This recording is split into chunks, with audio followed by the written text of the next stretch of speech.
பொள்ளாச்சி சந்தையில கொண்டாந்த சிலையில சாயம் இன்னும் விட்டு போகல.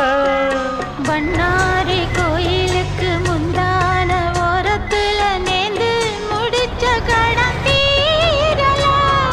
மானே மானே ஒன்னத்தானே எண்ணி நானும் நாடும் தவித்தே.